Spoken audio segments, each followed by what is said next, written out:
just for clarity, the presidential hotline that we're talking about now, is this the one that was established specifically for COVID-19 related issues, or is this a pre-existing presidential hotline that we're talking about?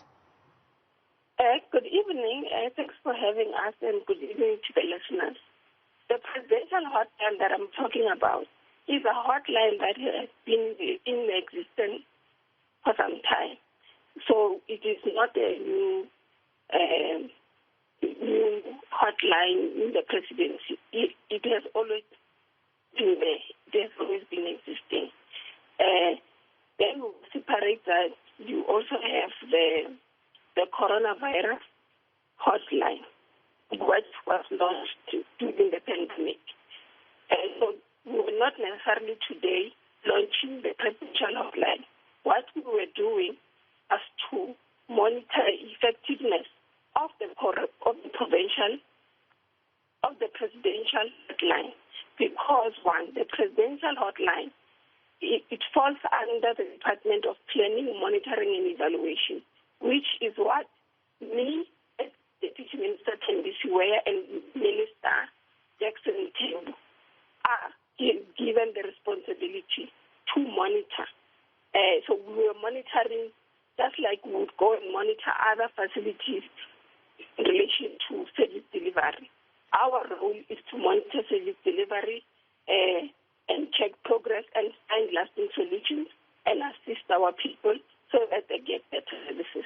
Today, what we embarked on, because of the COVID-19, the numbers of callers have increased, and we therefore decided that we must go and check if the hotline is coping, what mechanisms have they put in place to ensure that it becomes effective. Remember, the hotline, it takes queries across the board. It is not necessarily the presidential hotline. It is not necessarily directed to taking concerns and calls only related to COVID. But our people, for example, also utilize that platform. And what is more important for us is that as we receive this huge number of volume of our people bringing their concerns, are we able to direct them to the relevant stakeholders so that our people can get feedback and confidence and the queries which they have faced are solved. Now, Deputy Minister, I tried to call the presidential hotline, which is the 17737, and the first message you get when you call that number, it redirects you to the emergency hotline, which is the 0800 029 999 number. So if callers are being redirected to the emergency hotline, I'm wondering what type of cases is the presidential hotline then dealing with? No, look, the presidential hotline, of course, now because we're in the pandemic and our people are calling to find solutions, to ask questions and so on, we find that probably a chunk of them would be calling about the COVID, the pandemic, and they want solutions. You might find, I'm not sure of what you're saying, you might find that what you are saying is that because your concern was related to a particular issue, therefore you were rechanneled to that. What is important is that South Africans must understand that the presidential hotline was created so that we can bridge a gap between the presidency and our people so that we are able to talk to them, they are able to complement, and when they see problems, they are able to speak to us. It takes broadly all sorts of complaints which we receive from citizens. And if you could, Deputy Minister, take us through some of the issues that you are dealing with and the type of concerns that citizens are posing to the presidential hotline. Yes. You see, for example, today when I went and we did what we talk about at the center where the callers are there, at around 10 past 10, for example, you could see on the screen that we have 158 callers. And that is in the morning. So let's take, for example, a person wakes up at 8 o'clock.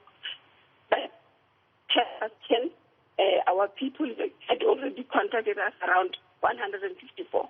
Now, from that 154, the technicians are then able to redirect them if it's in relation to health, it's in relation to social development, it's in relation to defenders. Unfortunately, I cannot say to you that the majority of the callers who are calling the hotline are speaking about the pandemic. We take all sorts of calls. We want to encourage Africans that they must utilize the platform of the presidential hotline to communicate with us, because we are a government which is listening. We want to listen, and we also are looking for better mechanisms to ensure that we are in taking service delivery. Our role as the Department of Planning, Monitoring and Evaluation is to assess service delivery, to look at segments which delay service delivery, and how we can find lasting solutions with the relevant stakeholders. But, for example, today, we were talking about, after the walkabout, was that currently the presidential hotline needs to be digitalized because, one, there are only two methods of interacting with us through the presidential hotline. It's either you send an email or you make a call.